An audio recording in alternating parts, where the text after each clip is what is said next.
गौ माता की जय। भारत माता की जय। परम पिता परमात्मा की जय। एक बार मैं बोलूँगा गौ माता की, आपने बोलना है सेवा हो। दूसरी बार मैं बोलूँगा गौ माता की, आपने बोलना है सुरक्षा हो। तीसरी बार मैं बोलूँगा गौ माता की, आपने बोलना है सम्मान मिले। गौ माता की सेवा हो। गौ माता की सुरक्षा हो।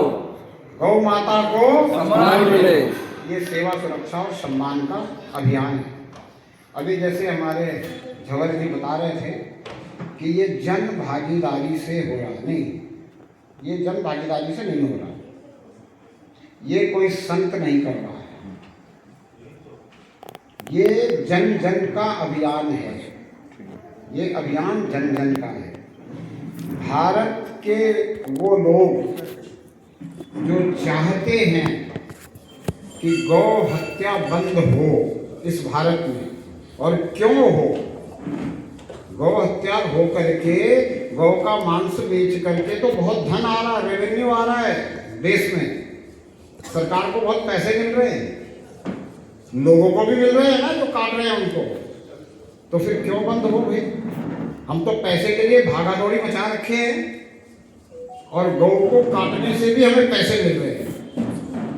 चलो आपको नहीं मिल रहे क्योंकि आप नहीं काट रहे, लेकिन आपकी सरकार, आपके द्वारा चयनित सरकार है, आपकी सरकार को वो पैसा मिल रहा है और वो पैसा किसी न किसी रूप में आप तक आ रहा है। आ रहा है या नहीं आ रहा? तो फिर क्यों बंद हो? कोई बता सकता है क्यों बंद हो? गौ हत्या बंद करने के लिए हम क्यों सोच रहे हैं? क्यों आप सहयोग देंगे गौ हत्या बंद करने के लिए? आपके पास तो सरकार के पास रेवेन्यू आ रहा है और गौ हत्या होने से, गौ मांस बिकने से पैसे आ रहे हैं, गौ मांस इंपोर्ट हो रहा है, उससे आपके देश की आर्थिक स्थिति मजबूत हो रही है। फिर क्यों बंद हो? है किसी के पास कोई जवाब नहीं है? बस मैं इतना सा बताने आया हूँ। बाकी आपको क्या करना है, कैसे करना है, किनको नंद बनाया गया है, किनको माधव बनाया गया है, किनको गोपाल बनाया गया है, गोपाल किनको ग्वाल बनाएंगे, ग्वाल क्या काम करेंगे, तहसील प्रभारी क्या काम करेंगे, जिला प्रभारी क्या काम करेंगे, इससे पहले 2 संत आए और आपको बता के गए और आपके यहाँ वो सब व्यवस्थाएं बन चुकी हैं। पर आपसे अगर कोई पूछे कि आप क्यों भारत की आमदनी को कम करना चाहते हो, तो उसका क्या जवाब है आपके पास? वो जवाब आपके पास ये है कि भारत जब सोने की चिड़िया थी उस समय गौ हत्या नहीं होती थी। गौ धन था स्वयं, गौ स्वयं धन था और हमारे पूर्वज इस गौ धन के माध्यम से इस गांव के देश में, कृषि प्रधान देश में आधारित होकर, उस समय कोई फैक्ट्रियां नहीं थी, कृषि पर आधारित होकर संपन्नता की उच्च शिखर पर थे कि नहीं थे? तो आज भी अगर ये पाप मुक्त भारत हो जाए तो ये संपन्नता के उच्च शिखर पर होगा। इसलिए हम चाहते हैं कि गौ हत्या बंद हो। गौ हत्या करके जो हमारी आर्थिक उन्नति हो रही है वो हमें अवनति पे ले जा रही है। वास्तविक में हम संपन्न नहीं हो रहे हैं, वास्तविकता में संपन्नता नहीं आ रही है, वास्तविकता में हम आनंद में नहीं जी रहे, क्योंकि जितना धन हमें वहां से आ रहा है उससे ज्यादा धन हमारा बीमारियों के कारण बाहर जा रहा है। हमारी शारीरिक अवस्था व्यवस्था बिगड़ी हुई है। क्यों बिगड़ी हुई है?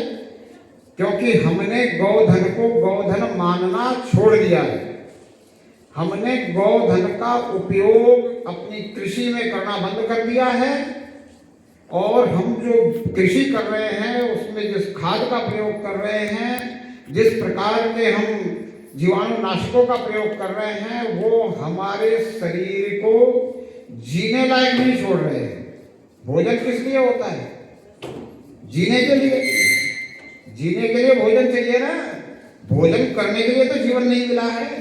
तो हमें अगर जीने के लिए भोजन करना है तो हमारा भोजन अब हमें समझ में आ चुका है कि कैसा होना चाहिए, ऑर्गेनिक।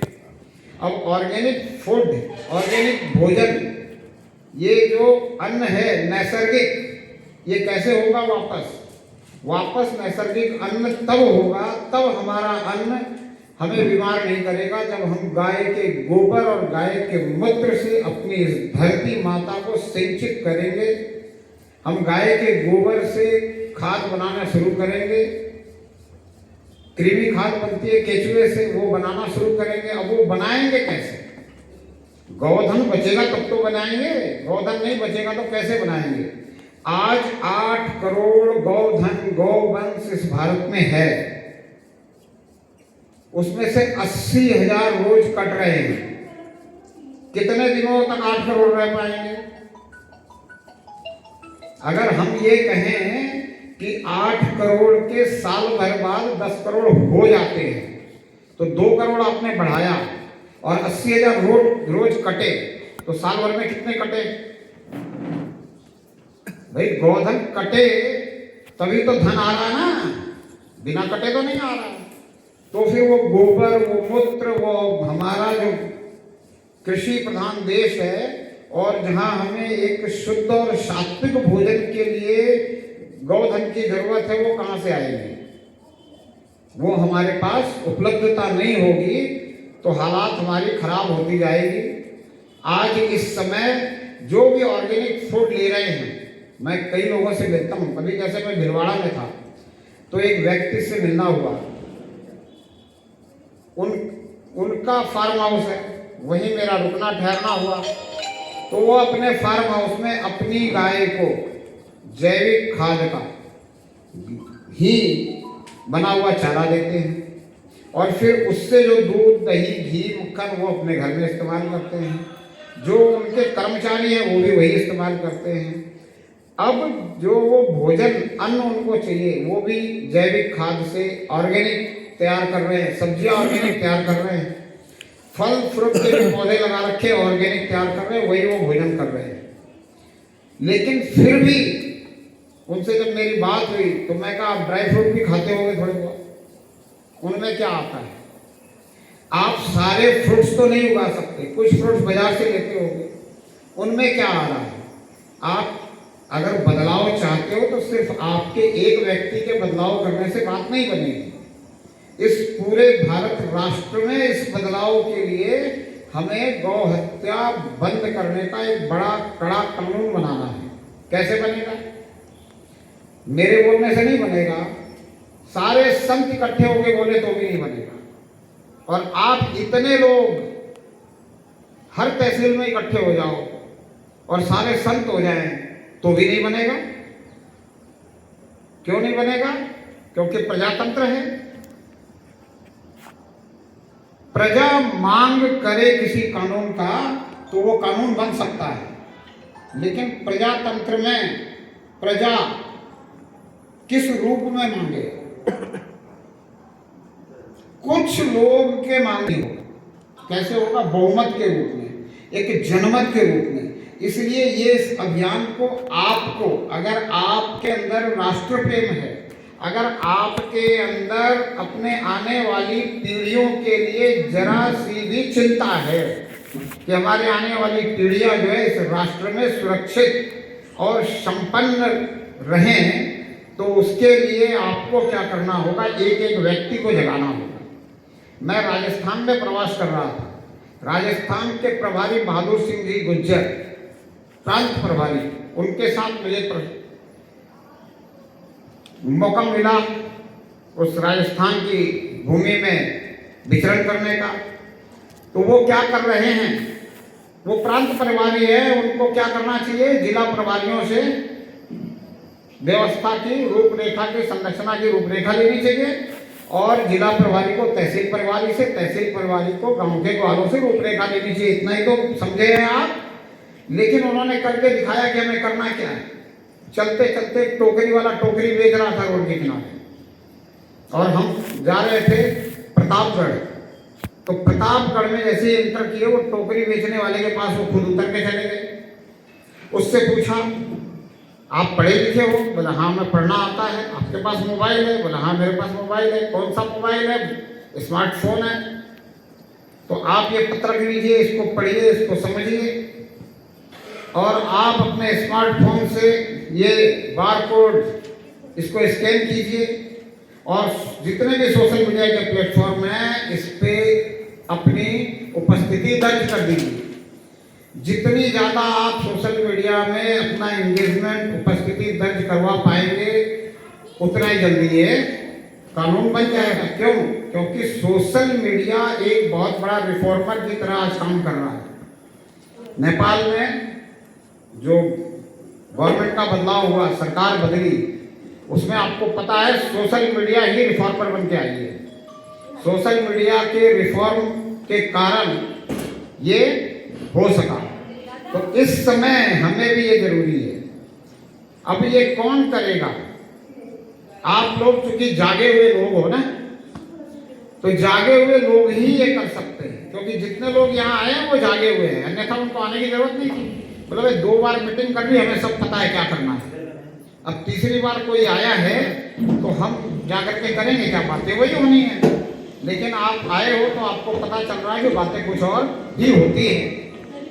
और जितनी ज़्यादा आप ऐसे संतों के बीच में आएंगे उतना आपको पता चलेगा कि क्या करना चाहिए, कैसे करना चाहिए। अब हमें एक एक व्यक्ति को जोड़ना पड़ेगा। ये जन अभियान है और संतों का ये मानना है कि अगर ये 27 अप्रैल से पहले हमने मेहनत कर ली, हमने तहसील में अपने गाँव में जाने में टाइम दे दें, ये मेहनत कर ले। जैसे बच्चे अगर अपनी पढ़ाई के समय 25 साल अपने उम्र के मेहनत कर ले तो बाद में वो आनंद लेते हैं कि नहीं? तो ऐसे ही अगर 27 अप्रैल तक हम जागे हुए लोग दूसरों को जगाने के लिए मेहनत कर ले, हम निकले थोड़ा सा अपना काम छोड़ करके। ये मैं क्यों कह रहा हूँ?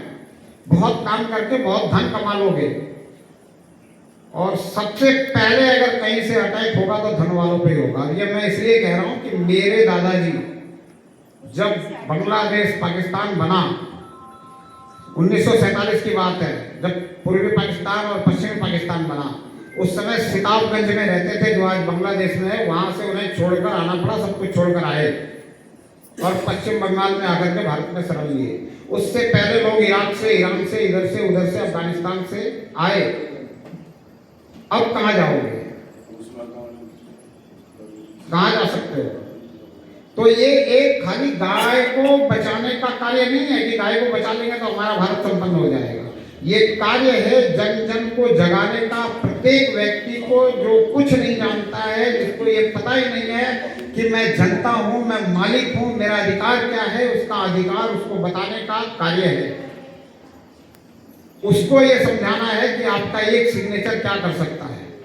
और जिस दिन भारत के प्रेमी, इस राष्ट्र के जो प्रेमी हैं, जो राष्ट्र को एक मानवतावादी राष्ट्र के रूप में चाहते हैं, जो राष्ट्र को मानवतावादी राष्ट्र के रूप में चाहते हैं, वही कह रहे हैं कि ये राष्ट्र हिंदू राष्ट्र होना चाहिए। क्योंकि हिंदू सनातनी ही वो है जो मानवतावादी है। आपका सिद्धांत क्या है आपको शायद पता नहीं है, मैं आपको याद दिला दूं। जियो और बस। यहाँ गलत हो आप, इसलिए तो मैंने कहा कि आपको शायद पता नहीं है, मैं याद दिला दूं।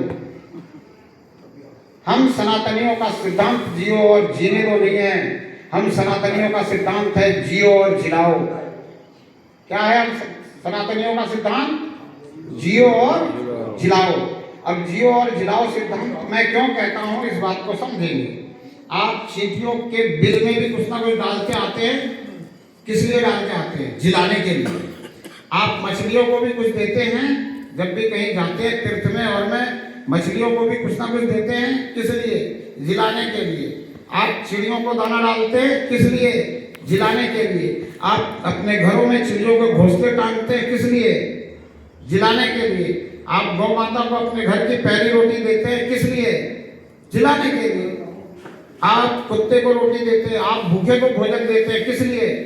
जिलाने के लिए। आप प्यासे को पानी देते हैं, किस लिए? आप क्या कहते हैं? भूखे को भोजन देना धर्म है, प्यासे को पानी देना। तो आपका जो सिद्धांत है वो जियो और जिलाओ का सिद्धांत है।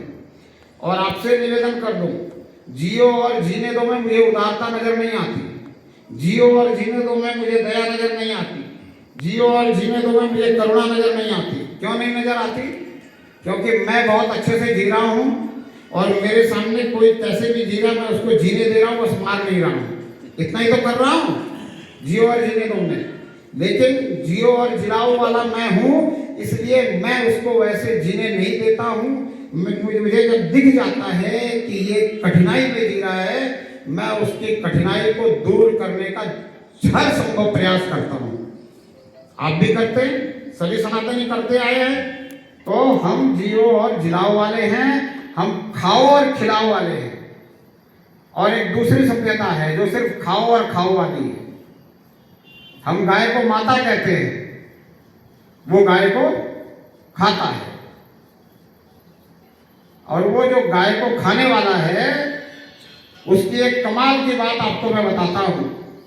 वो आप जानते हो, 17 बार एक मंदिर को लूटा। कौन सा मंदिर है वो, किसी को याद है? सोमनाथ का मंदिर 17 बार लूटा।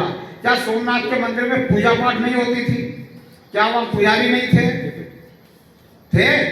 पूजा पाठ होती थी, फिर क्यों लूटा गया?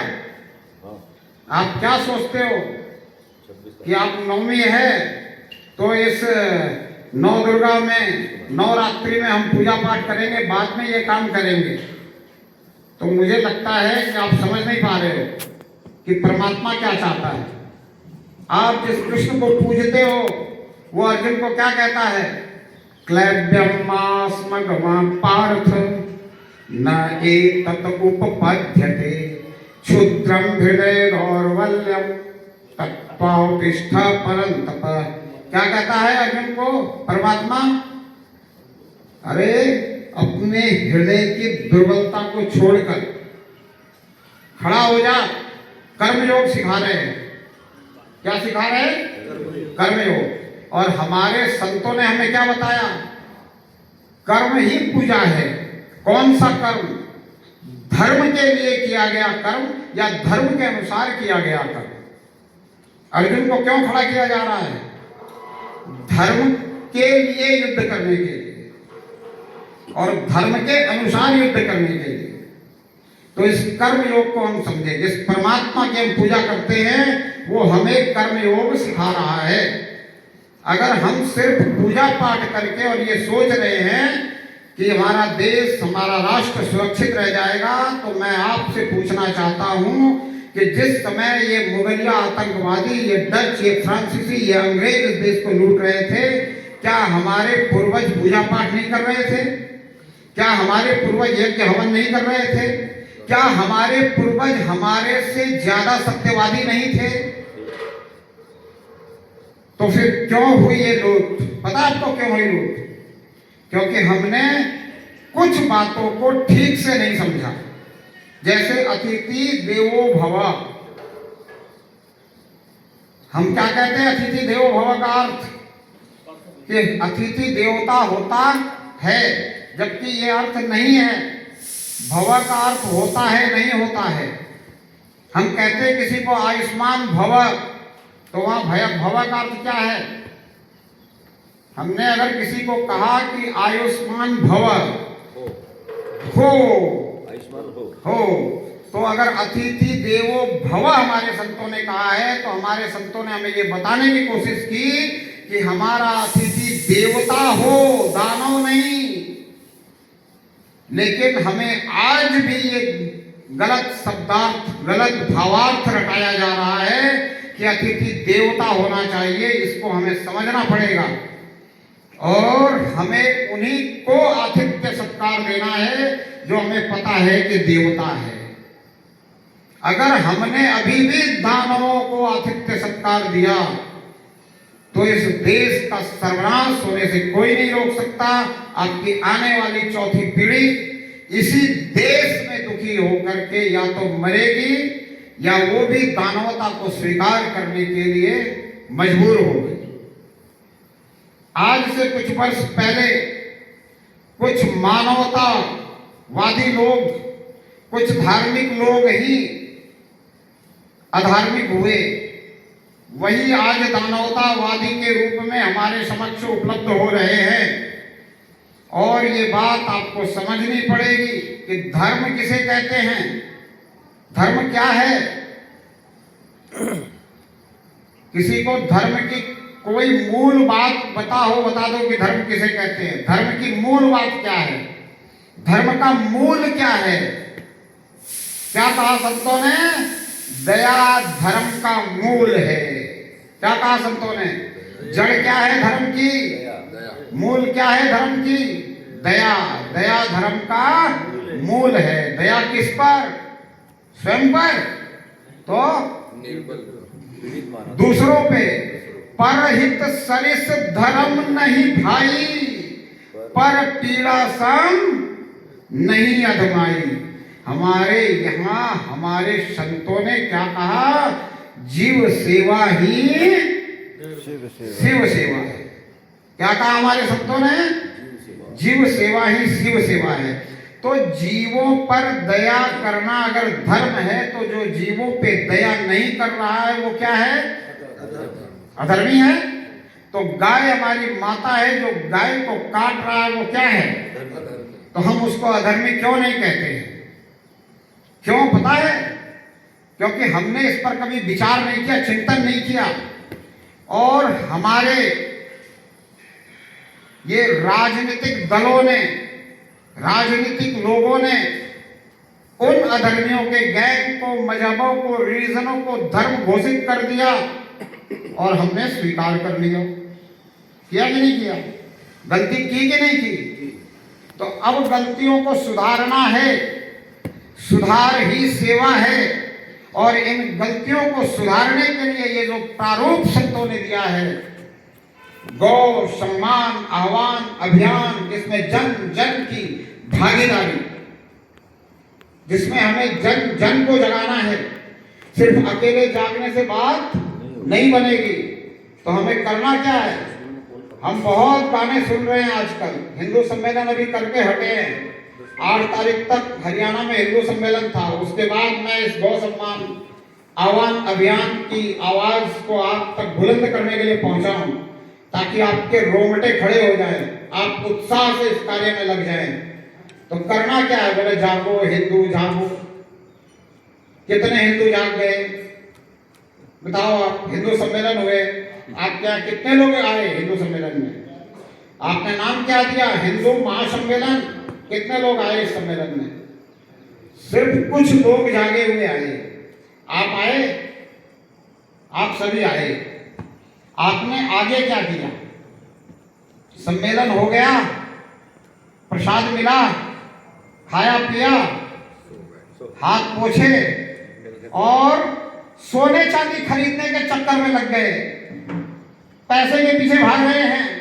पैसा चाहिए, सोना चांदी खरीदना है, बड़े बड़े बिल्डिंग बनानी है, मकान बनाना है। और दूसरी तरफ उनको इस्लाम महासम्मेलन की जरूरत नहीं है। वो सोना चांदी नहीं खरीद रहे, वो लोहा खरीद रहे। आप उनके लोहे का जवाब, उनके लोहे का प्रत्युत्तर अपने सोने चांदी से नहीं दे सकते हो। पक्की बात है कि नहीं है? फिर आप क्या कर सकते हो? सोना चांदी खरीदना बंद कर दोगे क्या? मैं कहता हूं आप पैसे के पीछे भागते हो, आप पैसे के पीछे दौड़ो, लेकिन भागो मत। दौड़ो, पैसा चाहिए, पैसा खूब कमाओ, लेकिन कुछ समय निकालो जिसमें आप राष्ट्र का काम करो, जिसमें आप जागे हो तो जगाओ। जोत से जोत जलेगी तो दिए के नीचे का अंधेरा खत्म हो जाएगा। हो जाएगा कि नहीं? बीच में दीपक रखा हो, साइड में दीपक रखे हो, उनको जला दो, उसके और बाहर जला दो, और बाहर जला दो, और बाहर जला दो। दीपक के नीचे अंधेरा नहीं रहेगा, दिया तले अंधेरा होता है। आप जागे हो लेकिन फिर भी आप कुछ नहीं कर रहे हो, इस देश का नाश होने का इंतजार कर रहे हैं। आपको करना क्या है? अगर आप जागे हो तो आपको इस देश के उस प्रत्येक व्यक्ति को जगाना है जिसके अंदर धर्म प्रेम है, राष्ट्र प्रेम है, गौ प्रेम है। उस व्यक्ति तक आपको बात पहुंचानी है। वो अपने घर में गाय पालता है, लेकिन उसको ये पता नहीं है कि मुझे सिग्नेचर करना है, तो मेरे सिग्नेचर करने से गौ हत्या बंद हो जाएगी। 80 करोड़ 90 करोड़ लोगों से आपको सिग्नेचर कराने हैं। कैसे व्यवस्था बनाई? बोला गांव में एक ग्वाल, और वो ग्वाल फिर हर गली मोहल्ले में एक एक को चुने। यहाँ मातृशक्तियां नजर नहीं आ रही हैं। मातृशक्तियां सबसे अच्छा ये काम कर सकती है सिग्नेचर कराने का। आप किसी के घर में अपने मोहल्ले में चले जाओ, आपको बाहर से ही पूछा जाएगा क्यों आए हो, और आपकी अर्धांगिनी चली जाए तो, आपकी पुत्री चली जाए, आपकी बहू चली जाए तो उसे अंदर बुलाया जाएगा, बिठाया जाएगा और उससे बहुत कुछ समझा जाएगा। तो मेरा आपसे निवेदन यह है कि आप अपने घर की मातृशक्ति को जगाने का काम कीजिए। आप सज्जन शक्ति बन करके लोगों को जगाने का काम कीजिए, लोगों को बताने का काम कीजिए कि ये प्रजातंत्र है। भारत का एकमेव ये प्रधानमंत्री है जिसने अपने आप को कहा कि मैं सेवादार हूं। कौन सा सेवादार? प्रमुख सेवादार। कहा ना, मैं प्रमुख सेवक हूं। सेवक किसका होता है? मालिक का। मालिक कौन है? आप, जनता। ये बात अगर कुछ लोग समझते हैं तो सबको समझाओ कि ये समय है, इस समय में एक ऐसा प्रधानमंत्री हमारे पास है जो धार्मिक है, पर किसी मजबूरी के कारण अगर वो कुछ ऐसे वैसे काम भी कर रहा है, वो अगर उसकी मजबूरी है तो हमारी तो मजबूरी नहीं है। हम अगर एकत्र हो गए 80 करोड़ लोग, 90 करोड़ लोग कुछ मांग करेंगे तो वो प्रधानमंत्री को करना पड़ेगा और विपक्ष भी उसमें कुछ नहीं बोलेगा। बोल सकता है क्या विपक्ष? अगर 80-90 करोड़ लोगों के सिग्नेचर हो जाएं, 80-90 करोड़ लोग जो है ये मांग, ये प्रार्थना रख दे तो होगा कि नहीं होगा काम? फर्स्ट अटेम्प्ट में होगा। इसलिए मैं सिर्फ ये बताने के लिए निकला हूं कि first impression is the last impression. अगर आप अभी मेहनत करोगे और जोरदार मेहनत करोगे, भारत के अंतिम व्यक्ति तक पहुंचोगे, उस व्यक्ति तक पहुंचोगे जो अनपढ़ है, जिसको लिखना पढ़ना नहीं आता, उसके पास भी मोबाइल है, वो सुनने के लिए रखता है, उससे भी मिस कॉल करवाओगे, उसके भी अंगूठे लगाओगे तो बात बन जाएगी। अन्यथा आप अगर व्यवस्थाओं के चक्कर में रहोगे कि मैं प्रभारी बन गया, मैं ये बन गया, मैं वो बन गया, अब मुझे नीचे वाला पूछना चाहिए, क्योंकि मैं जिले का प्रभारी हूं तो तहसील वाला मुझे पूछना चाहिए, तहसील वाला बोले गांव वाला मुझे पूछना चाहिए, तो संगठन जरूर एक और नया बन जाएगा पर काम नहीं होगा, ये बात मान लेना। इसलिए झुककर चलना होगा। चींटी शक्कर ले गई, हाथी के सिर धूरी, तो हमें तो चींटी बनना पड़ेगा, हमें झुककर चलना होगा। इसलिए संतों ने कहा कि यहां कोई प्रबंधक नहीं है, कोई व्यवस्थापक नहीं है, कोई प्रभारी नहीं है। जो प्रभारी है वो सबसे बड़ा सेवक है और वो अपने आप को सेवक समझ करके इस काम में लगे। किसका सेवक है वो? गौ माता का सेवक है। किसका सेवक है?